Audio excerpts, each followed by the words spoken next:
Salut à tous, c'est Rémi. Aujourd'hui on se retrouve pour une nouvelle vidéo. On est en compagnie de Maxime. Salut à tous. Et donc aujourd'hui on va vous présenter un fer à souder à gaz. Donc je vous laisse avec Maxime qui va vous présenter la suite.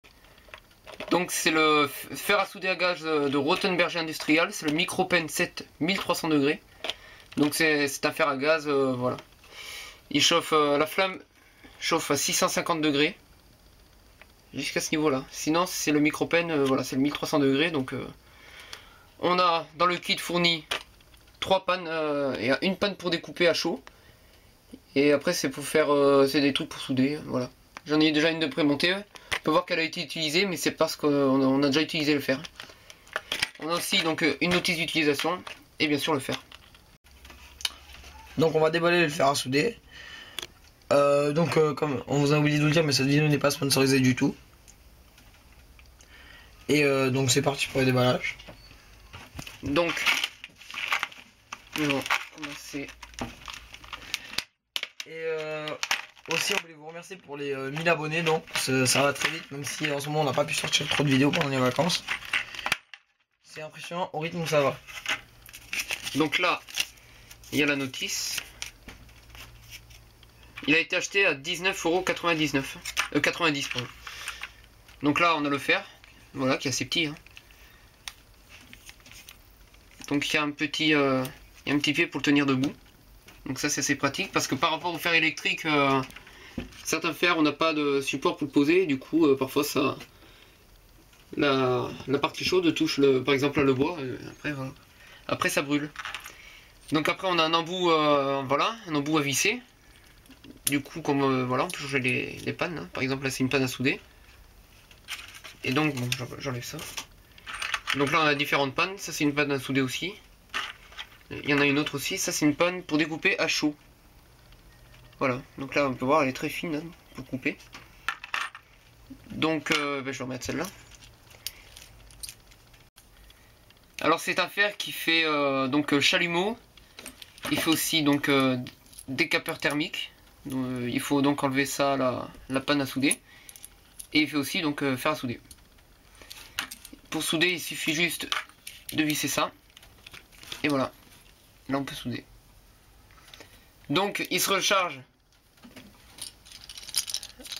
Donc ça c'est un mélange de butane et de propane. Et donc ça coûte environ 4,50 €. Voilà, 4,50 €. Il y a 56 grammes de gaz. Non, 100 ml de gaz, pardon. Et la bouteille fait 56 grammes. Et donc pour le rechargement, on va vous montrer comment. On va vous montrer comment faire. Allez, c'est parti. Alors, voilà. Par contre, j'avais oublié de dire. Il y a donc des embouts fournis dans la bouteille. Donc pour charger le fer à souder, il faut bon bien sûr le tenir la panne vers le bas. Et on appuie comme ça. Voilà. Là il est chargé. Bon avant il était chargé bien avant donc voilà. Dès que vous voyez un peu de gaz sortir, c'est qu'il est chargé. Donc là voilà il est prêt à l'emploi. Il est prêt à l'emploi. Maintenant on va comparer ces deux fers. Il faut aussi tester. Avec un fer électrique et tester bien sûr. Voilà. Donc à la différence du fer à gaz, déjà lui, vous allez me dire oui on peut le poser, ça tient, mais quand on est en train de souder, on se dépêche un peu, tac ça peut tomber. Ça m'est déjà arrivé de me brûler ou de brûler mon matériel qui est à côté. Parce que c'est vraiment pas pratique quoi. Voilà, je mets droit, tac ça retombe et tout. À cause de ce gros câble, donc déjà le câble est long mais même c'est quand même embêtant. Quand on veut souder des petits endroits ou quoi, vous voyez le câble tout vient avec et tout. C'est vrai que c'est pas super pratique. Bon là il commence à être abîmé. Il y a un petit avantage avec celui-là, comparé à celui-là à gaz. C'est-à-dire que là, on peut démonter ça. Et mettre une tige, je l'ai déjà fait. Une tige à peu près comme ça. Et donc c'est pour couper le polystyrène. C'est vraiment génial. Et donc la tige n'est pas si compliquée. J'avais coupé une tige de cintre. Je l'avais mis là. Et j'avais coupé du polystyrène avec. Ça marchait super bien. Faut savoir qu'avec ce que tu dis c'est pas totalement vrai parce qu'avec l'embout de découpe à chaud qui est là, tu peux découper du polystyrène. C'est vrai. On peut découper du polystyrène avec cet embout. À chaud bien sûr. Donc maintenant, lui, l'électrique on va pas le tester parce que c'est basique, on connaît, ça met assez longtemps à chauffer. On va vous montrer plutôt celui-là.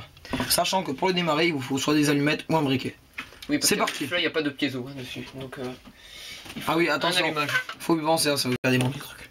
Donc là, j'ai enlevé l'embout à souder. Donc, je vais vous montrer comment on l'allume. Donc, ce bouton, il sert à l'allumage du gaz. Donc, si je l'active, on va peut-être entendre le gaz s'échapper. Voilà. Et ça, c'est le bouton de réglage de la flamme. Donc, ça, on verra quand j'aurai démarré tout à l'heure. On va voir. Bon. Allez, on le démarre. Donc, pour le démarrer, bon, j'utilise un briquet. Voilà quoi. Un briquet. J'allume le gaz. Je mets ça. Et voilà. Et là, il s'allume. Donc, voilà, le bouton de réglage là. On peut le régler sur plusieurs positions. 2, 3 et 4. Donc ça c'est pratique pour quand on fait parfois des soudures sur des gros cuivres. Ça peut être pratique. Donc après il y a aussi l'embout pour le décapeur thermique. Enfin moi j'appelle ça décapeur thermique. Je pense que c'est quand même... c'est ça hein, de toute façon. Donc pareil là on peut voir qu'il y a un petit trou là. Donc c'est pour faire passer la flamme quand on est comme ça. Voilà. Pour que le gaz y... Donc pour l'allumer on appuie là. Non, normal. On met la flamme au-dessus. Voilà. Donc là il s'est lancé. Et là on va attendre que l'intérieur... Voilà, là il commence à rougir. Il faut le laisser impérativement rougir sinon il s'éteint. Voilà. Là je peux le redescendre, c'est bon. Et là on peut voir qu'il commence à chauffer. Bon, après on peut le mettre sur 4 positions comme tout à l'heure. Voilà. Il chauffe 2 fois plus. 4 fois plus vite hein, d'ailleurs. Voilà. Et après vous pouvez mettre bien sûr les embouts à souder. Voilà. Et voilà, après pour démonter, on enlève ça. Et voilà. Donc après, bon, on va le tester. On va faire peut-être un comparatif entre la vitesse de chauffe de celui à gaz et du fer à souder électrique. Et puis après on fera les avantages et les inconvénients. Voilà, c'est parti. Donc, comme vous pouvez le voir, le fer à gaz nécessite un peu plus d'équipement que le fer électrique. Alors, on a oublié de dire, mais bon, le fer électrique consomme 30 watts. Sachant qu'il coûte, c'est vraiment un entrée de gamme. Il coûte 10 euros. C'est, je pense, c'est le moins cher que vous trouverez sur le marché.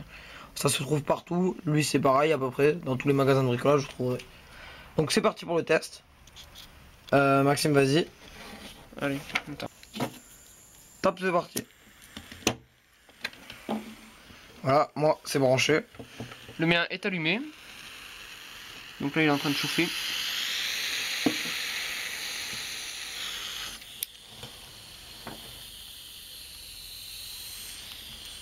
C'est parti, on les pose et on compare. Sachant qu'on va mettre un bout d'étain sur les deux. C'est bon, c'est pas la même bobine d'étain. Oui, Faut faire qu'on moise un bout, tu vois, comme ça on met le même truc.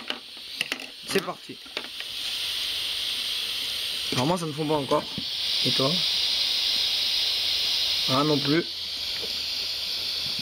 Bon, on sait que ça commence à fondre là. on sait que c'est le fer à gaz qui va gagner, mais au moins on comparera s'il y a vraiment une grosse différence de temps. Donc toi, ça fond. Le fer à, c'est le début. Le fer à gaz a déjà fondu. On peut voir. Et moi toujours pas. Hein. 2 hours later. Donc là, lui, il est vraiment bien chaud. Là, on peut commencer largement la soudure. Okay. Et moi, ça n'a même pas commencé vraiment. Pourtant, on peut voir l'étain. On peut voir l'étain. Voilà. L'étain qui tombe. Pourtant, les résistances, normalement, ça chauffe vite. Mais bon, pas aussi vite que le gaz. Voilà. On va attendre un peu.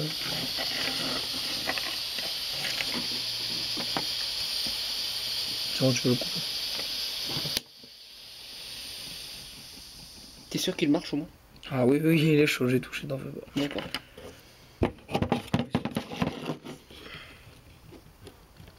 Eh non, toujours pas. Une putain de marge. Hein.